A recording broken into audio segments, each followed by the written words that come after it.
शिक्षा के इस YouTube चैनल में आप लोगों का स्वागत करता हूं। ये जो है विशेष रूप से 17th बीपीएससी के लिए जो है डीआई सेक्शन है। और आप जानते हैं बीपीएससी में डीआई सेक्शन का रोल जो होता है काफी महत्वपूर्ण होता है। और इस सिलसिला में आपको जो ये प्रश्न सामने बोर्ड पे दिखाई दे रहा है, ये 69वीं बीपीएससी का सबसे लास्ट क्वेश्चन है। 4 क्वेश्चन पूछी जाती है, इसमें 3 क्वेश्चन मैं पढ़ा चुका हूँ, ये सबसे लास्ट क्वेश्चन है और इसको हम लोग देखेंगे। अभी हम जस्ट बताए थे कि यह दिया गया बार ग्राफ जो है एक प्रदेश द्वारा विभिन्न वर्षों में एकत्रित की गई अतिरिक्त कर एडिशनल टैक्स को दर्शाता है। इसका ध्यानपूर्वक अध्ययन कीजिए और इससे संबंधित दिए गए नीचे प्रश्नों का उत्तर दीजिए। जो रुपीस दिया गया है वो आपको किस में दिया गया है? करोड़ में दिया गया है। किस में दिया गया है? करोड़ में। चलिए हम लोग जो है एक एक करके इसका प्रश्न देखते हैं क्या कहता है। पहला प्रश्न जो कह रहा है, पहला प्रश्न जो है कह रहा है 2018-19 की तुलना में 2020-21 में अतिरिक्त कर में कितने प्रतिशत की कमी आई है। मतलब 2 वर्षों के बीच क्या करना है? कंपैरिजन करना है। तो हम लोग इसका सॉल्यूशन जो करेंगे, जो परीक्षा हॉल में जिस तरह लिखते हैं उस तरह की बात हम कर रहे हैं। यहाँ पे लिखेंगे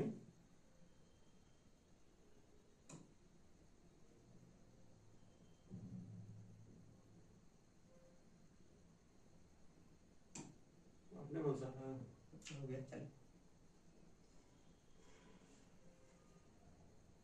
तो परीक्षा हॉल में जिस तरह से मैं मतलब पेन पेपर पे बनाना है उस तरह से हम बता रहे हैं। तो यहाँ लिखेंगे प्रश्न से वर्ष 2018-19 में अतिरिक्त कर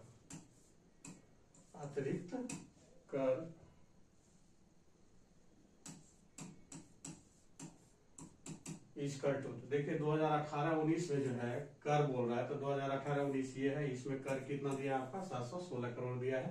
तो यहाँ लिख लेंगे 716 करोड़ एवं वर्ष नेक्स्ट आपको कह रहा है 2020-21 के तुलना में।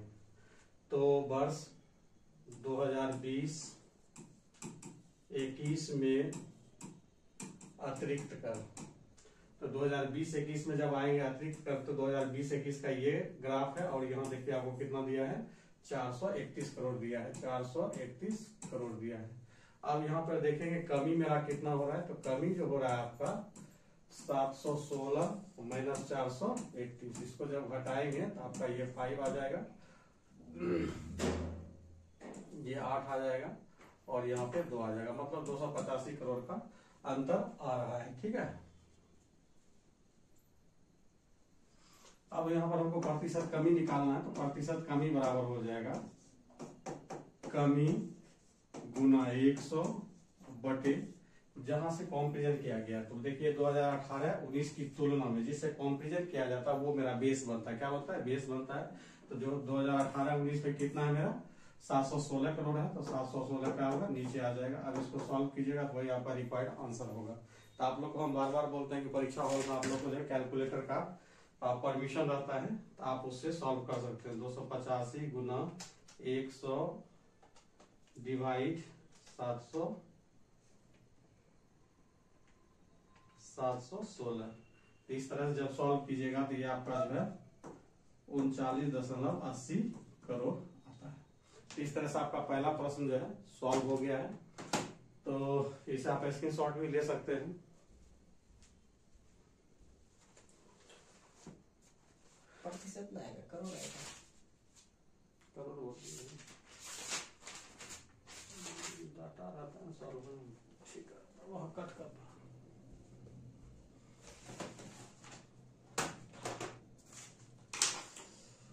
और यहाँ करोड़ नहीं होगी, यहाँ पे प्रतिशत हो जाएगा।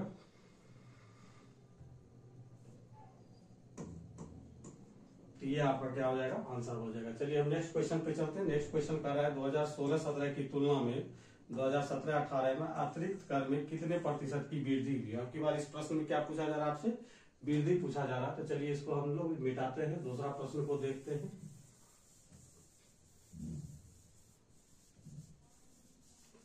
तो तो जो दिन 2 वर्षों का कंपेरिजन किया जा रहा है, सबसे पहले उसका डाटा ले लेंगे। तो यहाँ देखिए आपको वर्ष 2016-17 है और उसके बाद 17-18। पहले देखेंगे दोनों का डाटा क्या है। तो ये जो है बी नंबर है, तो प्रश्न से लिखेंगे, प्रश्न से वर्ष 2016-17 में, वर्ष 2016-17 में अतिरिक्त कर, अतिरिक्त कर। तो देखिए वर्ष 2016-17 में जो है अतिरिक्त कर जो है आपका कितना है, 271 करोड़ है। यहाँ हम लोग ले लेंगे 271 करोड़। तथा वर्ष, अब देखिए दूसरा वर्ष जो जिक्र किया आपका 2016-17 किया है, तो 16-17 तो था ही, 17-18 है। 2017-18 में अतिरिक्त कर, ये आपका देखिए 17-18 में कितना दिया है, 533 करोड़ दिया है। तो इसलिए यहाँ पर जो वृद्धि होगी, वृद्धि इजकल टू 533 माइनस 271।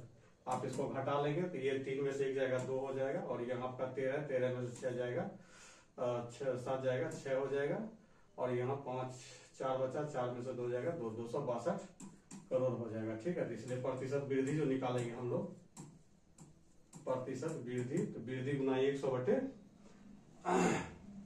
वृद्धि गुना 100 बटे मूल डाटा। मूल डाटा यहाँ पर क्या आ जाएगा, 271। तो यहाँ पर हो जाएगा 262 गुना 100 बटे 271। जब इसको सॉल्व कीजिएगा तो ये आपका आ जाएगा 96.67, 96.67 प्रतिशत की क्या हो रही है, वृद्धि हो रही है। तो देखिए दोनों प्रश्न काफी आसान था। एक में प्रतिशत कमी पूछा गया था, दूसरे में जो है प्रतिशत वृद्धि पूछा गया। दोनों कॉम्पैरेटिवली क्वेश्चन था, तो दोनों क्वेश्चन काफी आसान था, जो कि आपको हम बना दिए हैं। नेक्स्ट क्वेश्चन आपको कह रहा है इसमें कि किस वर्ष के दौरान पिछले वर्ष की तुलना में अतिरिक्त कर में अधिकतम प्रतिशत की वृद्धि हुई है। देखिए 2 सालों का कंपेरिजन करते हुए यहाँ पे वृद्धि बताना है। एक चीज गौर करना है, क्या बताना है, वृद्धि बताना है। तो वृद्धि का जब ग्राफ देखेंगे तो देखना है हमको कहाँ से चलना है, कहाँ से नहीं चलना, क्योंकि वृद्धि बताना है, कमी से हमको कोई लेना है नहीं। तो देखिए यहाँ से जो ग्राफ आया है तो ये कमी को बता रहा है, तो इसको नहीं लेना है। फिर आपका देखिए ये भी कमी को बता रहा है, तो इसको भी नहीं लेना है। एक ग्राफ मेरा यहाँ से चल रहा है, ये प्लस है, इसको लेंगे। फिर यहाँ से ये चल रहा है, इसको भी लेंगे। फिर ये ग्राफ मेरा डाउनवर्ड जा रहा है, तो इसको नहीं लेंगे। फिर ये आपका प्लस में है, तो इसको लेंगे। कहने का मतलब 3 जगह जो आपको वृद्धि दिखा रहा है और 3 जगह आपको कमी दिखा रहा है। तो जहां पे वृद्धि बताया जा रहा है उसको हम लोग क्या करेंगे, लेके नेक्स्ट प्रश्न को सॉल्व।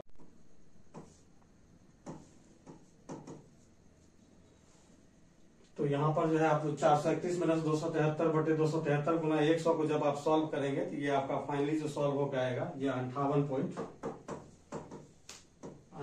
पॉइंट ये आएगा 24। अब यहाँ पे देखिए आपको कह रहा था क्या कि किस वर्ष के दौरान उसके पिछले वर्ष की तुलना में अतिरिक्त कर में अधिकतम प्रतिशत की वृद्धि हुई, मतलब पिछले वर्ष के कंपेरिजन बोलना है। तो देखिए यहाँ पर ये पिछला वर्ष है और ये अगला वर्ष, इस तरह से देखना है। तो यहाँ देखिए 96.67 की वृद्धि हुई है, यहाँ 34.33 का है, यहाँ 58.24 का, अर्थात कौन सबसे ज्यादा है, 96.67 सबसे ज्यादा है। तो यहाँ पे जब आप लास्ट में इसका कंक्लूजन लिखिएगा तो लिखिएगा कि वर्ष 2017-18 में जो है पिछले वर्ष की तुलना में सर्वाधिक वृद्धि हुई है, जो कि आपका 9.67 सबसे अधिक वृद्धि है। तो इसका जो आंसर हो जाएगा, उत्तर जो हो जाएगा, जब आप डाटा पे लिखिएगा, ये हो जाएगा 96.67%, जो सर्वाधिक वृद्धि को दर्शाता है। कब, वर्ष 2017-18। आई होप ये भी क्वेश्चन काफी आसान था, ये भी आप लोग बना चुके होंगे। चलिए अगला क्वेश्चन हम लोग देखेंगे। अगला क्वेश्चन कह रहा है कि वर्ष 2014-15 से 2020-21 तक अतिरिक्त कर की औसत क्या था। अतिरिक्त कर का औसत, ये तो काफी आसान प्रश्न है, इसमें आपसे औसत पूछा गया है। तो चलिए हम लोग देखते हैं।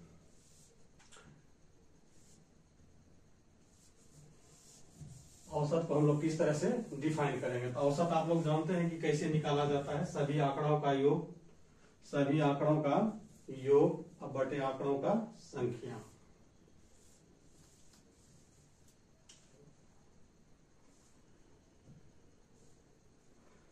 तो चलिए ये डी नंबर में हम लोग चल रहे हैं। कह रहा क्या, अतिरिक्त करों का औसत क्या है। तो देखिए हम लोग यहाँ डायरेक्ट चलेंगे, प्रश्न से लिखेंगे अतिरिक्त करों का औसत, अतिरिक्त करों का औसत इक्वल टू, तो सभी वर्ष का ले लीजिए और जोड़ के डिवाइड कर दीजिए। तो इसमें आ रहा पहला कितना 685 प्लस दूसरा आपका 382 प्लस 271 प्लस 533 प्लस आपका 716 प्लस 273 प्लस 431, सभी को ऐड करके जितने डाटा उसे डिवाइड कर देंगे। तो इसको जब देखेंगे 3 3 6 1 7 7 डाटा है, 7 से इसको डिवाइड करेंगे, यही आपका रिक्वायर्ड आंसर आ जाएगा। तो इसको हम लोग जोड़ के देखेंगे, जोड़ने के बाद जो आता है कितना आता है 3291 आता है, 3291 बटे 7, इसको जब डिवाइड कीजिएगा तो ये आपका रिक्वायर्ड आंसर हो जाएगा 3291 डिवाइड 7। तो ये आपका जो है 470.14 करोड़ जो है आपका एवरेज अतिरिक्त कर आ गया। आई होप ये भी क्वेश्चन काफी आसान था। चलिए अगला प्रश्न पे हम लोग चलते हैं। अगला प्रश्न जो है आपका कह रहा है कि किन 2 लगातार वर्षों के दौरान अतिरिक्त करों में प्रतिशत कमी सबसे कम था, ये पूछा जा रहा है। तो ये जस्ट देखिए आपका सी का रिपीटेशन है, इसमें जो है अधिकतम प्रतिशत की वृद्धि पूछा गया था, इसमें जो है कमी का प्रतिशत सबसे कम था, ये पूछा जा रहा है। तो चलिए इसको भी हम लोग देखते हैं।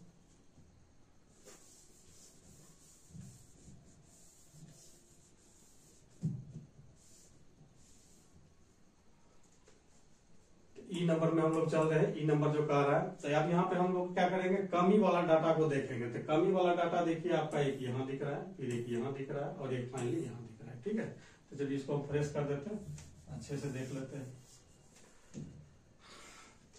एक कमी का डाटा आपका यहाँ दिख रहा है, एक कमी का डाटा यहाँ है और दूसरा कमी का डाटा यहाँ है, मतलब कुल मिला के 3 जगह जो है प्रतिशत कमी को बताया जा रहा है। तो हम लोग देखते हैं कि कब जो है प्रतिशत कमी सबसे कम था, मिनिमम था। तो प्रश्न से चलेंगे, प्रश्न से तो यहाँ पे लिखेंगे वर्ष 2014-15 से 15-16 में प्रतिशत कमी। तो देखिए कमी का भी वही होता है कि आप दोनों का पहले डिफरेंस ले लीजिए। तो डिफरेंस जो लेंगे आपका हो जाएगा 685 माइनस 382 बाय 685, क्योंकि जहां से डाटा गिरती है वो मेरा बेस होता है। तो 685 से गिर रही है तो बेस यहाँ पर मेरा कितना हो जाएगा 685 हो जाएगा गुना 100। बाद में इसको हम लोग सॉल्व करके देखेंगे क्या आता है, उसके बाद हम कंपेयर कर लेंगे। फिर सिमिलरली हम लोग चलेंगे, सिमिलरली 15-16 से 2015-16 से 16-17 में प्रतिशत कमी। तो इसको जब देखेंगे तो यहाँ पर देखिए 382 से डाटा डाउनवर्ड जा रहा है कितना 271। तो ये हो जाएगा 382 माइनस 271 बटे 382 गुना 100। इसको भी हम लोग सॉल्व कर लेंगे।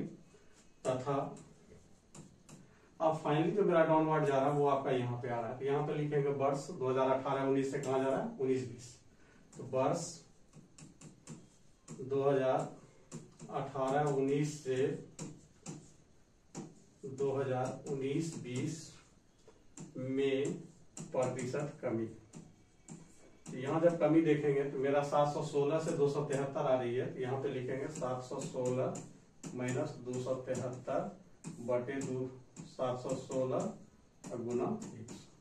अब कैलकुलेटर के माध्यम से हम लोग देखते हैं इस सबका डाटा जो है कितना कितना आता है। ठीक है, तो देखिए यहाँ पे जब पहला का हम लोग डाटा सॉल्व करेंगे तो ये हो जाएगा 685 माइनस 382